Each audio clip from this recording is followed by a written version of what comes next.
Hi வணக்கம் எல்லோருக்கும். இன்றைக்கான மினி விளாக் பார்க்கலாமா? இன்றைக்கி மத்தியானம் போல் கிளைமேட்லாம் நல்லா பளிச்சுன்னு தான் இருந்துச்சு. ஆனால் லைட்டாக தூறல் மட்டும். சரி ஈவினிங் நிறைய மழை வந்துருச்சுன்னா என்ன பண்ணுறது அப்படின்ட்டு மத்தியானம் போலவே குளிச்சிட்டேன். தலையோடு குளிக்கணும் அப்படின்னு சொல்லிட்டு குளிச்சுட்டேன். நம்ம ரோஸ் செடி இருக்கு இல்லையா, அழகாக பூ பூத்துருந்துச்சு. ரொம்ப சூப்பராக இருந்துச்சு, பார்க்கவே அவ்வளோ அழகாக இருந்துச்சு. எனக்குமே பூ இப்படி வச்சாதான் பிடிக்கும்.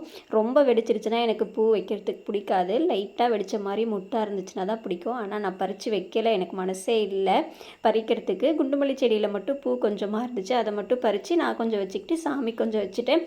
தலையோடு குளிச்சிட்டோம் இல்லையா, அதனால் ஈவினிங் போல் சாம்பிராணி காமிச்சு சாமி கும்பிட்டலாம் அப்படின்ட்டு சாம்பிராணி மட்டும் காமிச்சு சாமி கும்பிட்டுட்டேன். அப்படியே கோழிங்களுக்கும் தீனி இருக்கா தண்ணி இருக்கான்னு பார்த்தேன். தீனி இருந்துச்சு, தண்ணி மட்டும் இல்லை. சரின்ட்டு தண்ணியை மட்டும் மாற்றி வச்சாச்சு. கொஞ்சம் நல்ல கிளைமேட் நல்லா இருந்துச்சு. சில்லுன்னு இல்லை அப்படின்னா கொஞ்சம் கோழிங்களெல்லாம் வெளியே தூக்கி வச்சா காத்தோட்டமாக இருக்கும். பட் கிளைமேட் சில்லுன்னு இருக்கிறதுனால உள்ளே வச்சு மூடி வச்சாச்சு.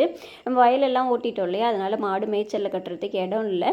வரப்பில் மட்டும்தான் பில்லு இருந்துச்சு. நாளைக்கு மருந்து அடிக்கிறேன்னு சொன்னாரா, சரி இன்னைக்கு கொஞ்சம் நேரம் மேய்க்கலாம் அப்படின்னு சொல்லிட்டு 2 கன்றுக்குட்டியும் பிடிச்சி மேய்க்க முடியாதுன்ட்டு ஒன்றை மட்டும் பிடிச்சிட்டு வந்தேன். ஒன்றையாவது மேய்க்கலாம் அப்படின்ட்டு. இது கொஞ்சம் நேரம் நல்லா தான் மேய்ஞ்சிட்டு இருந்துச்சு. அப்புறம் என்ன கிறுக்கு பிடிச்சிச்சின்னு தெரியல, நல்லா உரசிக்கிட்டு குதியாட்டம் போட்டுட்டு இருந்தா. சரி இது வேலைக்கு ஆகாது அப்படின்னு சொல்லிட்டு மறுபடியும் போய் மரத்தடியிலே கட்டிட்டேன்.